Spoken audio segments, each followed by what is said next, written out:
Hi friends, అందరికీ నమస్కారం. ప్రస్తుతం తెలంగాణలో లోక్సభ ఎన్నికల నేపథ్యంలో అన్ని రకాల పార్టీలు రైతులకు సంబంధించిన రుణమాఫీ, అలాగే ఆసరా పెన్షన్లను అయితే టార్గెట్ చేయడం జరిగింది. ప్రస్తుతం రేవంత్ రెడ్డి గారు అధికారంలోకి వచ్చిన వెంటనే రైతులకు 2,00,000 రుణమాఫీ చేయడంతో పాటు ఆసరా పెన్షన్లను రూ. 4,000 నుంచి రూ. 6,000 పెంచుతామని హామీ ఇవ్వగా, ఇప్పటి వరకు రైతులకు సంబంధించి రూ. 2,00,000 రుణమాఫీ చేయలేకపోయారని అటు బీఆర్ఎస్ నేతలతో పలువురు పార్టీ నేతలను రేవంత్ రెడ్డి గారిని అయితే టార్గెట్ చేయడం జరిగింది. అయితే రేవంత్ రెడ్డి గారు మాత్రం ఆగస్టు 15 తేదీ లోపల ఎట్టి పరిస్థితుల్లో రైతులకు సంబంధించిన రూ. 2,00,000 రుణమాఫీ చేస్తామని హామీ అయితే ఇవ్వడం జరిగింది. అయితే ప్రస్తుతం ఎన్నికల కోడ్ కారణంగా రైతులకు సంబంధించిన రుణమాఫీ చేయలేకపోతున్నట్లు, దీనికి సంబంధించి ఇప్పటికే బ్యాంకర్లతో ప్రభుత్వం చర్చలు జరిపిందని, రైతులకు సంబంధించిన రుణమాఫీపై అర్హుల జాబితాను సిద్ధం చేయాలని అధికారులకు ఆదేశాలు ఇచ్చినట్లు కూడా సమాచారం రావడం జరిగింది. ఎట్టి పరిస్థితుల్లో ఆగస్టు 15 తేదీ లోపల రైతులకు సంబంధించిన రుణమాఫీ చేస్తామని హామీ ఇవ్వడం జరిగింది.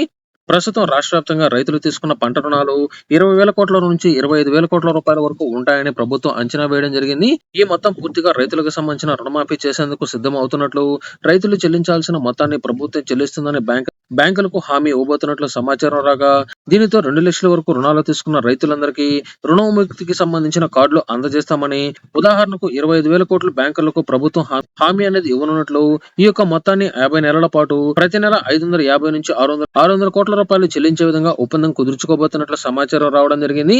ఎట్టి పరిస్థితుల్లోనూ ఆగస్టు 15 తేదీ లోపల రైతులకు సంబంధించిన 2,00,000 రూపాయల రుణమాఫీని పూర్తిగా మాఫీ చేస్తామని రేవంత్ రెడ్డి గారు హామీ అయితే ఇవ్వడం జరిగింది.